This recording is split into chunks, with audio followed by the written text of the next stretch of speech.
दरअसल माशरे और सोसाइटी की तकदीर तब्दील होनी चाहिए, फिक्र का इब्लाग होना चाहिए, लोगों के दिलों की दुनिया बदलनी चाहिए। अगर ये काम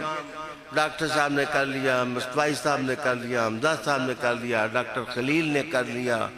अब्बासी साहब ने कर लिया, इनके साथ आने वाले अब्बासी साहब ने कर लिया, हाफिज ज़ुबैर ने कर लिया, आसिफ नक्शबंदी ने कर लिया, मजर सज्जाद शाह साहब ने कर लिया, नासिर शाह साहब ने कर लिया, नकवी साहब ने कर लिया, ज़हूर शाह साहब ने कर लिया। ये मैं जंगल के खुद रो पौधों का नाम नहीं ले रहा, ये माँ बाप के बेटे हैं, इनके शजरे हैं, ये एक दर्द रखते हैं। और दर्दमंद इंसान जब भी